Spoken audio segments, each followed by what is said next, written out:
Hello, everyone, and welcome to another episode of TEPSA Presents. I'm your host, Todd Nesloni, the Director of Culture and Strategic Leadership for the Texas Elementary Principals and Supervisors Association.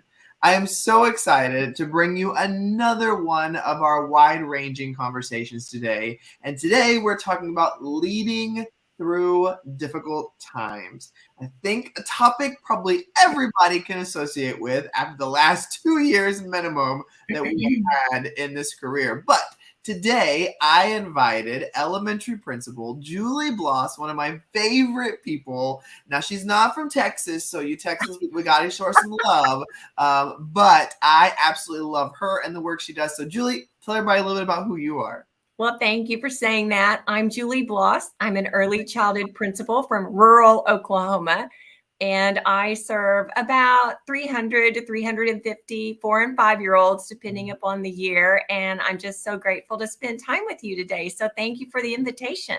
Yeah, well, Julie, I've known you for a while and I love the work that you do. And it's so exciting to me to imagine being a principal of that age group and having just those kids on the campus. But, today's conversation is obviously about leading through difficult times. And so I've got to, of course, start with what have the last 2 years been like for you as you've been experiencing this?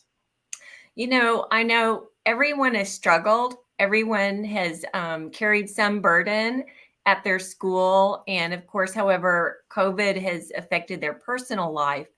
But in this past year in particular, I cannot even begin to tell you how difficult the road has been here. The journey has been in my own school. Last June, when we really felt hopeful that things were getting better, I'm sure you remember. Yep. The Omicron wasn't coming through this area yet, and restrictions were being uplifted, and we really felt like a sense of normalcy was coming around the bend. And my community is a lake community. We have a lot of tourism here, so we were really enjoying the summer and the lake and the sunshine. And out of the blue, I have a very small staff. I only have 20, maybe 23 certified staff and 40 altogether. Right. Out of the blue, just very unexpectedly, we had a teacher die of COVID just out of the blue. And at the same time, we had a second teacher put on life support, and she was on life support for months and months and months. And now is much better and is at home. But for those months, we didn't know if she was going to survive. Mm-hmm. And just a handful of weeks after the first teacher passed away, another teacher that was shared between my building and another building, a friend of mine who I'd known since I was 6 years old, passed away from an accident. Oh, wow. So the past year, I've been doing this a long time. I began in education in 1989. 1989. It's a long time. I tell people back in 1989 when this side of my hair was long and this side of my hair was short. And I'm sure you don't remember those days. But anyway, it's been such a difficult year of grief and strife here. Nothing I've ever seen before. And I've been through a flood and a fire and loss of students and all of those different bad things. But this year of loss of staff was the hardest journey I've ever been through. And as a school leader, I'm sure anybody listening right now can understand that unexpected loss that I think all of us have experienced in some way or another through this COVID experience. But I've got to ask you, in addition to dealing with the grief yourself, you also are trying to lead a campus and to keep people focused and on task and there for those kids in the midst of dealing with their grief. How do you balance that as a leader? Well, I remember early on when we had a great crisis team come from the State Department of Education, and After they met with my staff, they came to me and they told me something that really just widened my perspective. I'd never thought about this.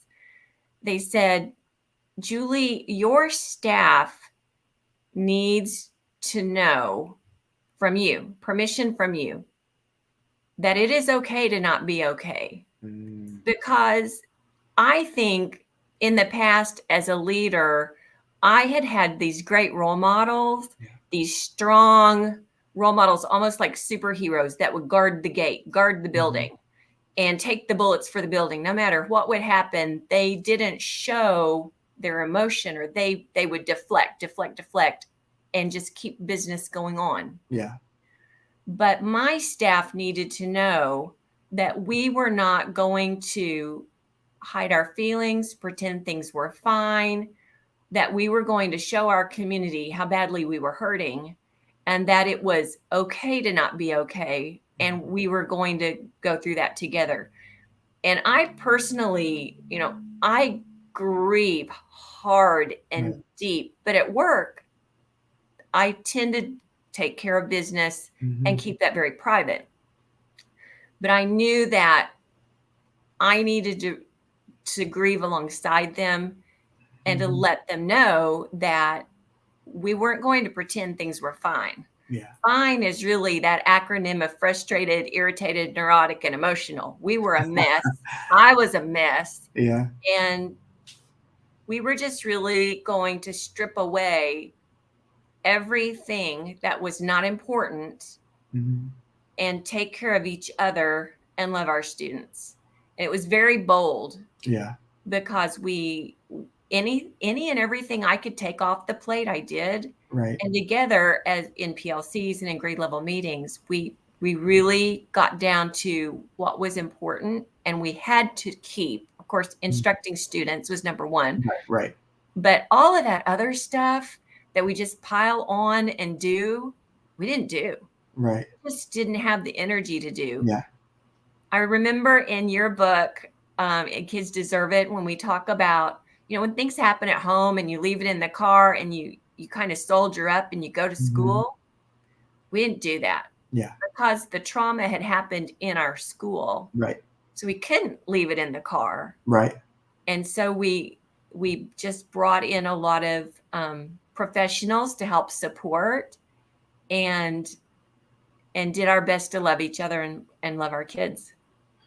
That's such a powerful testament to y'all as a school family, but also you as a leader, allowing your staff to feel that and you to express it as well. And I think that's a great example for others to see, because even after COVID decides to move on, there are going to be things that happen in our school communities that affect people emotionally. And we have to remember that people are people, that those teachers are real humans too, and the staff and the kids and everybody. And so, you've been in school now 8 months or so, somewhere around there. You're nearing the light at the end of the tunnel for this school year is somewhat there. How are you keeping people still motivated right now?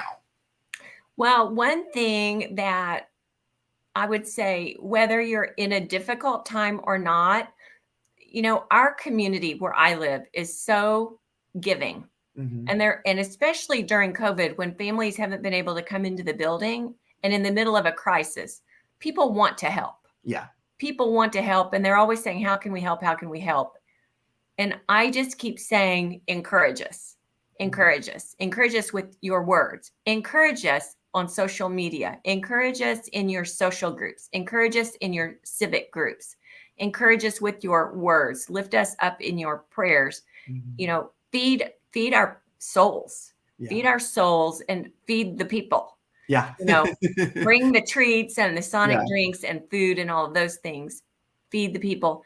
And one thing I did, and this was just a crazy idea I had seen at another school, but I loved it. So I did it and it worked.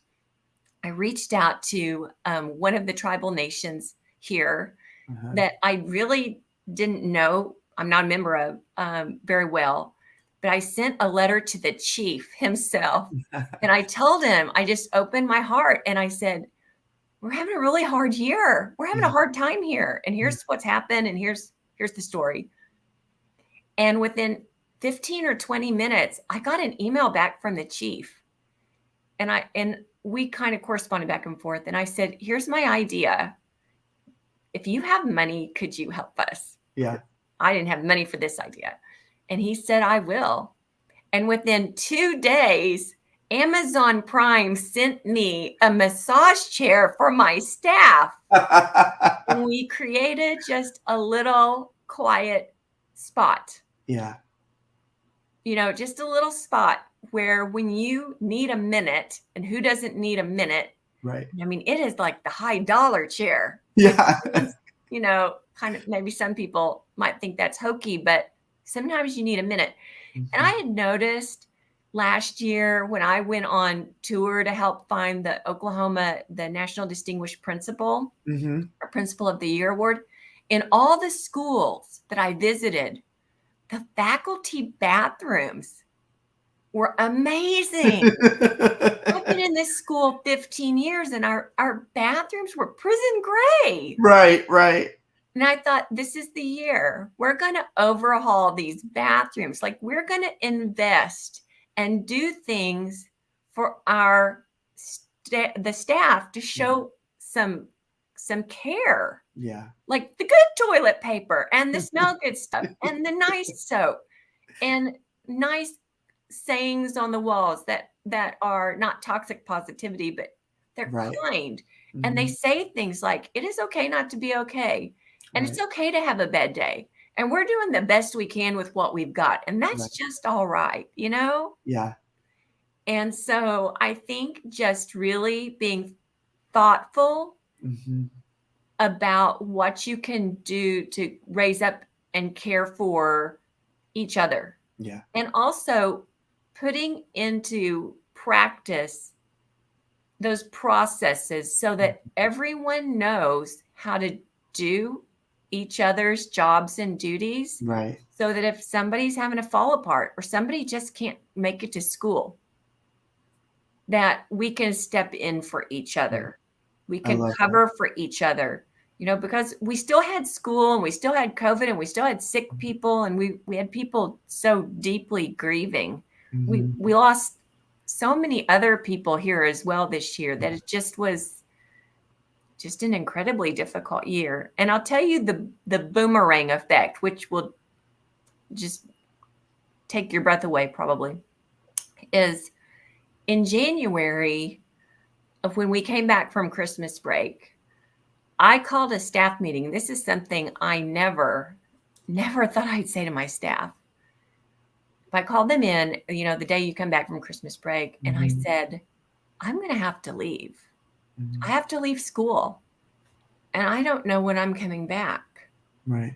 I'm going to be gone a month. I might be gone 6 weeks. I don't know, because I had a medical situation, and I had to have a double mastectomy, and I said, I've got to go, like right now.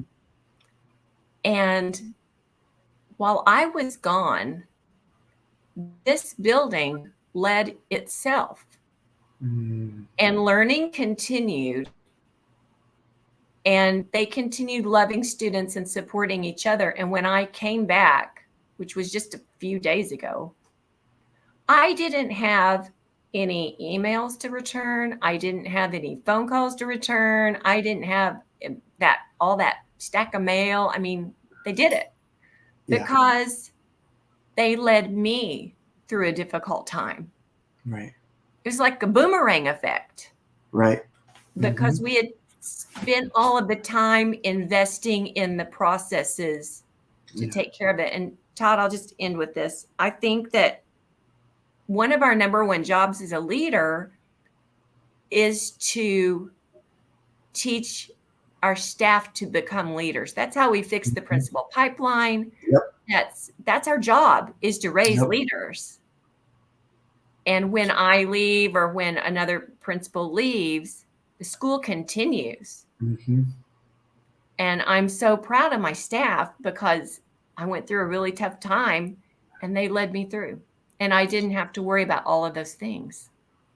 Well, there were so many great nuggets of wisdom and vulnerability and honesty in this conversation. And what I keep coming back to as I think through this, and I see Annette's watching and she says, "Love Julie, leaders grow leaders." Speak it, sister. So you got a friend in there for sure watching. But, one thing that I keep hearing you say again and again is, or what thing that I keep hearing is, remember that your staff are people too.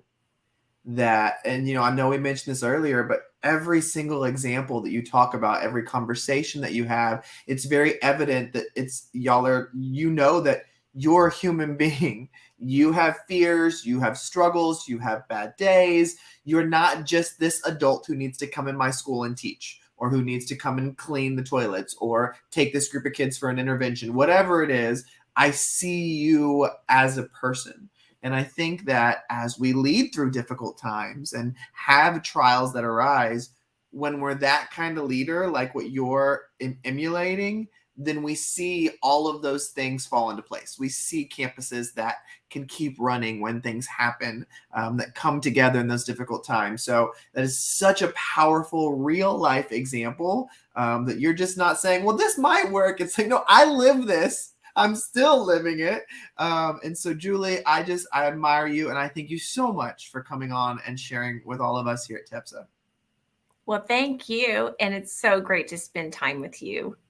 Well, thank you, everybody, for listening and watching another episode of TEPSA Presents. Remember, you can join us every week for brand new content right here at TEPSA.